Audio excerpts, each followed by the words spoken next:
Shalom, chers étudiants. Nous rendons grâce à l'Éternel, notre Dieu, qui nous a permis enfin que nous nous retrouvions encore à ce moment pour la poursuite de notre cours, la personne Église. Je fais un petit rappel de ce que nous avons vu la fois passée sur les caractéristiques fondamentales de la personne Église. Nous avons donné 3 caractéristiques. La première, c'était la pureté, la perfection et la sainteté. Ces 3 caractéristiques. Et aujourd'hui, nous avançons, nous prenons maintenant un autre chapitre qui est sur les comportements et les modes de vie de la personne Église. Et l'Église étant une personne, puisque nous sommes appelés à connaître son identité et à bien la comprendre. C'est une personne qui a un comportement et qui a aussi un mode de vie qui existe selon sa vocation. Alors, parlons du comportement de l'Église. Ce que nous pouvons retenir, ceci. Le comportement de l'Église épouse est digne de la haute distinction de la suprême noblesse.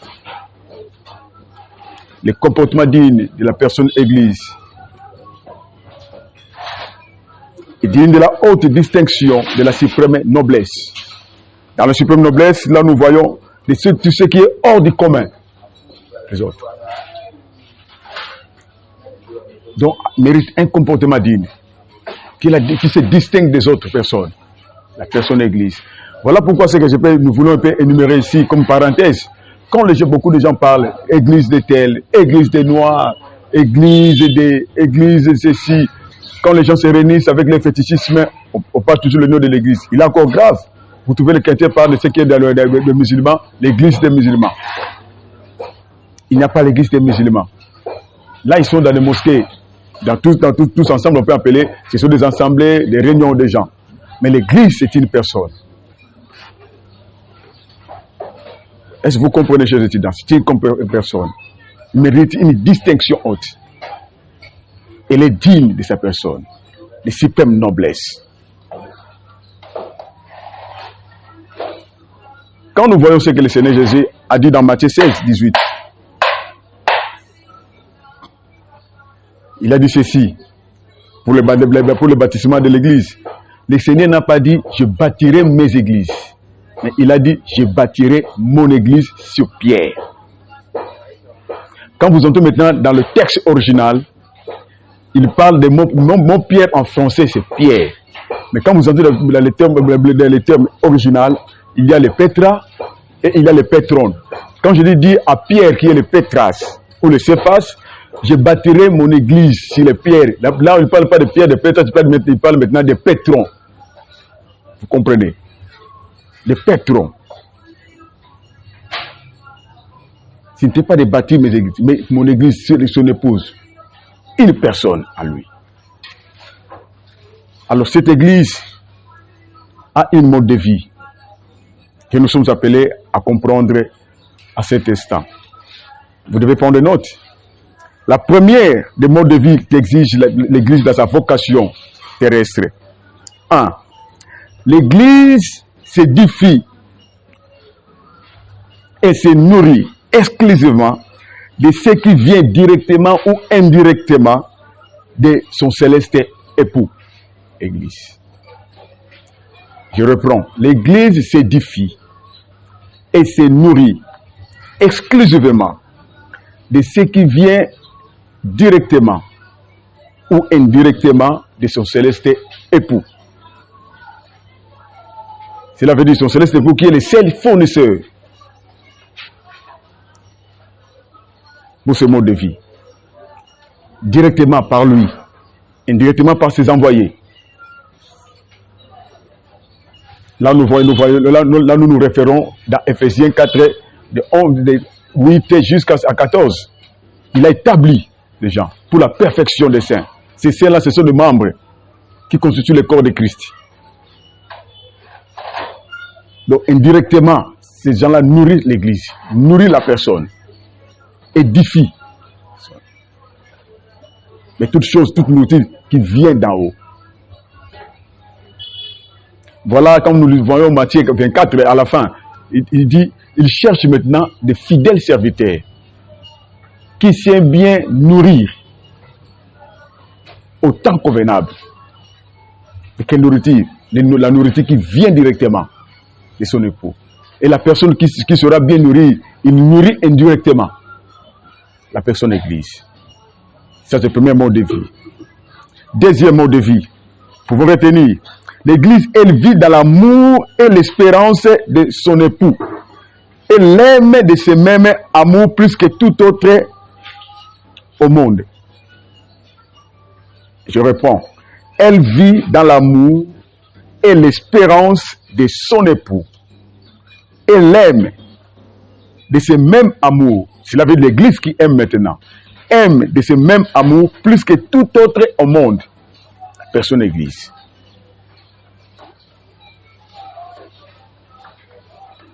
Et je me fais comprendre.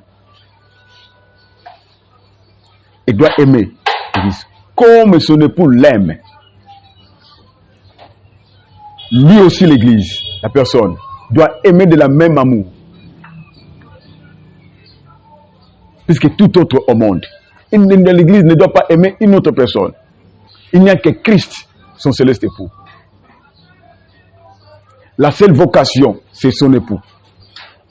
Comme Christ l'aime, nous avons notre texte base, dans l'Éphésiens, chapitre 5, 23. Là où on nous envoie à aimer, que le mari aime son épouse, sa femme, comme Christ aime l'église qui est son corps. Et que la femme aime aussi. Donc, doit aimer manifester cela dans le même amour vis-à-vis de lui. Donc, quand les gens se réunissent, voilà notre mode de vie qui exige la personne de l'église. Et que dans toutes les circonstances de sa vie terrestre, elle ne s'inspire que de ce qui vient de son époux et reste en communion constante avec lui. Je reprends. Dans toutes les circonstances de sa vie terrestre, elle ne s'inspire que de ce qui vient de son époux et elle reste en communion constante avec lui. C'est que quand elle vit sur la terre, l'église doit être inspirée de tout ce qui vient de son époux, qui est Christ. Pas dans les ondits, pas de ce que les hommes voient, pas de ce qu'ils voient sur la terre. Parce que le monde est en train de vivre par la transformation des choses. Mais l'église, elle ne vit pas des ondits, de ce qu'on a vu, de ce qu'on a entendu, mais elle vit de ce qui vient de son époux. Son inspiration vient directement de son époux. C'est son époux qui le dicte. Alors quand l'église, une femme, commence à vivre en dehors de ce qui vient de son époux, elle devient adultère. Elle devient fidèle. Voilà la marche de l'église aujourd'hui. Il y a beaucoup de ceux qui se disent église, sont maintenant fidèles vis-à-vis du Seigneur. Or, l'église doit vivre dans toutes ses circonstances terrestres. De tout ce qui par son inspiration, de ce qui vient de son époux. Et en restant dans une communion constante avec lui. Pas se chanceler. Rester constante en regardant sur son époux. Elle doit fixer les regards sur son époux. Ses oreilles attentives à son époux. Ce que dit l'époux, c'est ce que la femme doit écouter. Et je peux comprendre. C'est le mode de vie de la vocation. Un autre mode de vie qui exige l'appel dans sa vocation terrestre, dit tous les jours de sa vie terrestre. Elle apprend à s'épanouir dans la pratique des vertus divines, propres à sa vocation d'épouse glorifiée aux côtés de son époux. Je reprends.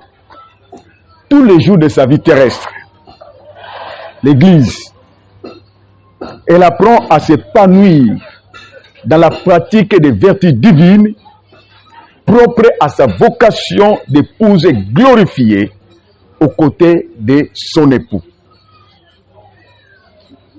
C'est que l'Église, pour s'épanouir, doit s'épanouir par rapport à la pratique des vertus divines, Donc, elle doit marcher selon les dits de l'Éternel. C'est ce que Dieu a établi pour sa marche.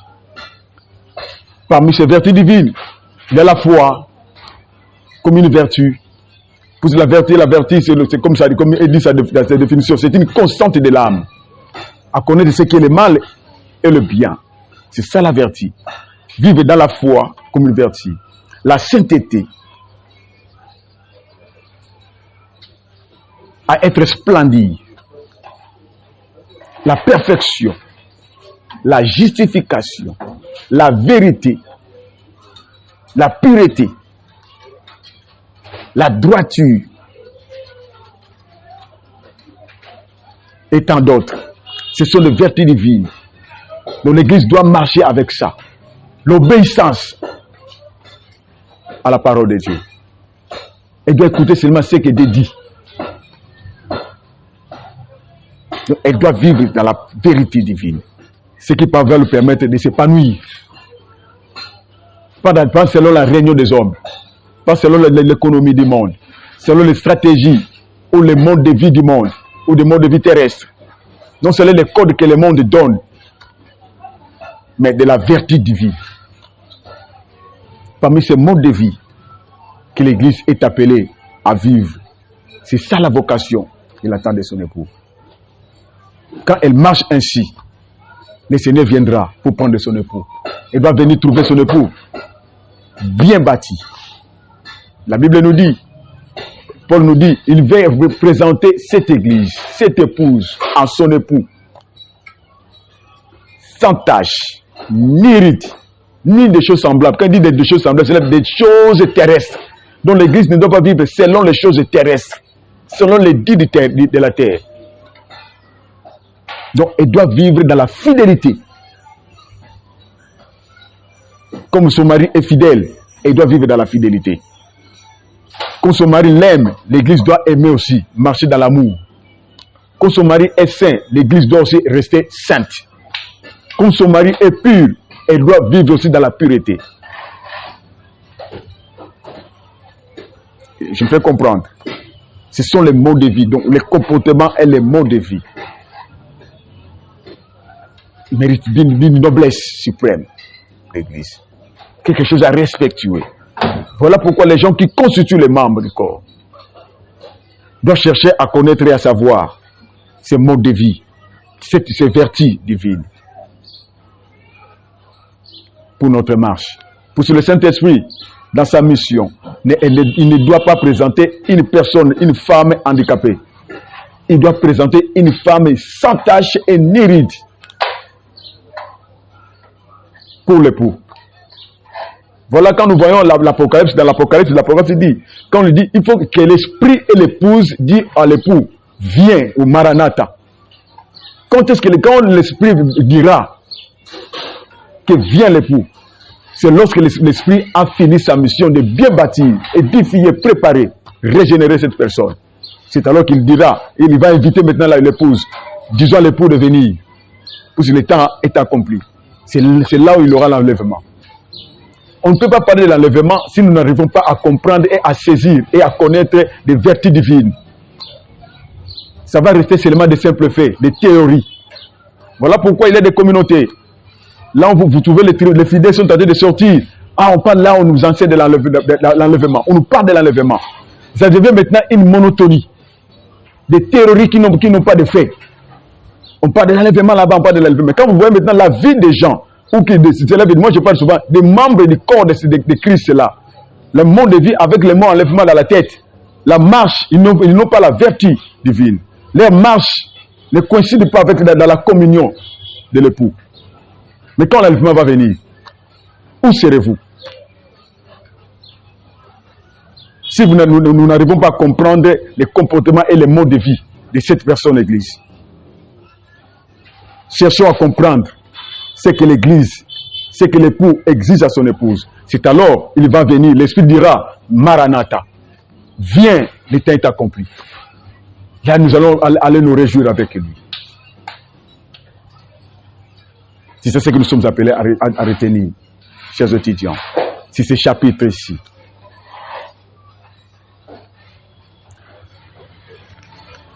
Voilà, chers étudiants, nous voulons entamer notre chapitre qui est dans la confusion remarquable. Aujourd'hui, le monde vit dans des difficultés. Même nous qui se disent les membres du corps, nous vivons dans des difficultés, dans des confusions, à ne pas bien comprendre. C'est ce qui même diminue la puissance de la parole, la puissance de Dieu. La confusion, quand il y a la confusion, c'est qu'il n'y a pas la bonne connaissance, il n'y a pas la compréhension, c'est là où il y a la confusion. Quand nous vivons dans la confusion, c'est que nous oublions même que le Seigneur est présent, l'époux est présent, il se manifeste, Dieu est présent, Dieu se manifeste. Quand nous venons dans sa présence, à cause de la confusion. Écoutez, vous savez,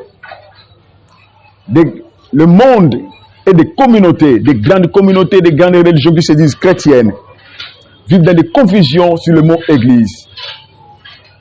Cela n'a pas commencé seulement aujourd'hui. Même que lorsque le Seigneur lui-même était sur la terre, les pharisiens, les Israélites avaient la confusion de comprendre qui est vraiment c'est Jésus. Ces gens ont cherché à comprendre la personnalité physique de Christ sans toutefois comprendre sa personnalité spirituelle. Ce qui a créé la confusion. Et l'Église, quand l'Église est née, après des temps, cette confusion a continué jusqu'à ce que même les religieux, ils n'ont pas compris qui est l'Église et qui n'est pas l'Église.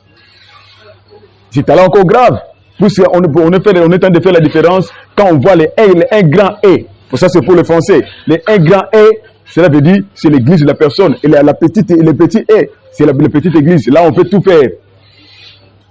Je vous dis, c'est une gire à la personne de l'Église. C'est de la confusion.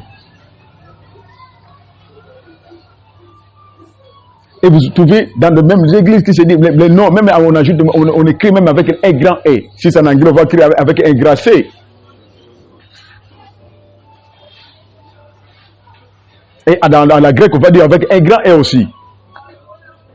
Mais quand vous entrez, vous allez trouver des abominations, des impuretés, des souillures graves. Or, la Bible dit, la vocation, c'est d'être sans tache ni ride. Mais quand l'abomination se trouve maintenant dans la personne de l'Église, et c'est la personne de l'Église,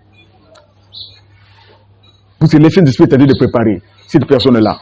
Mais quelle est la personne maintenant à qui on trouve de l'abomination, de la souillure, toute chose est devenue maintenant facile? La confusion.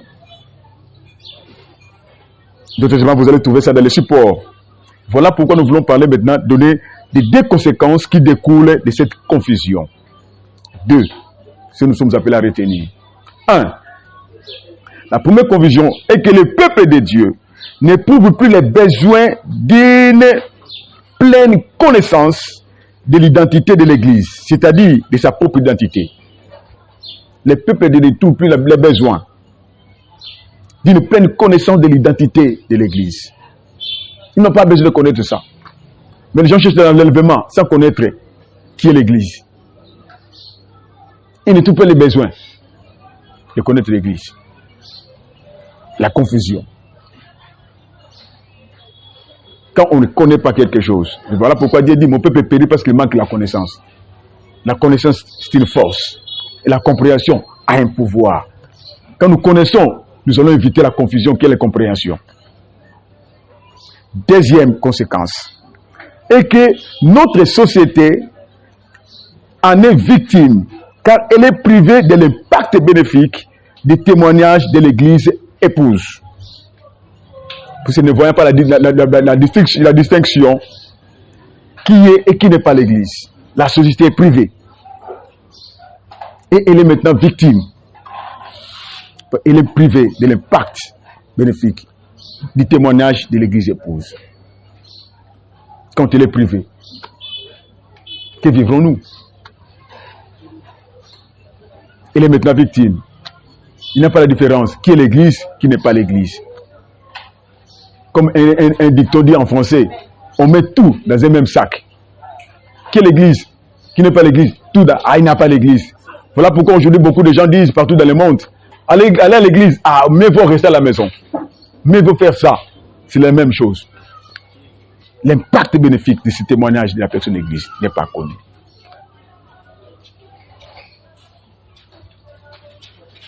Et cela maintenant pousse aux gens de ne pas chercher à connaître la vraie identité de l'église. Ce sont les deux grandes confusions qui en découlent. Est-ce que vous comprenez? La société est privée. Elle est maintenant victime de l'impact bénéfique. Elle est privée de l'impact bénéfique, du témoignage de l'église. On ne voit plus l'église. Qui est l'église, qui n'est pas l'église? C'est encore grave, vous trouvez, ce qui pousse aux gens de mettre tout dans un même sac. Vous trouvez quelqu'un qui se dit que c'est lui à qui on a établi pour la perfection. Il est maintenant la personne à qui maintenant, au lieu de perfectionner, il est en train de défectionner. Quelle confusion! Maintenant, la société est victime. Quand on fait, comme nous avons dit dans notre cours de l'exégèse, quand on fait les compréhensions et les compréhensions, la société subit des conséquences. Je reprends. Quand on fait notre incompréhension et une compréhension, la société va subir des conséquences. Voilà, chers étudiants, que nous limitons aujourd'hui dans notre chapitre. C'est la confusion remarquable. D'autres choses, vous allez les voir dans les supports. Que le Saint-Esprit nous aide et nous allons nous revoir prochainement pour un autre chapitre. Que Dieu nous bénisse.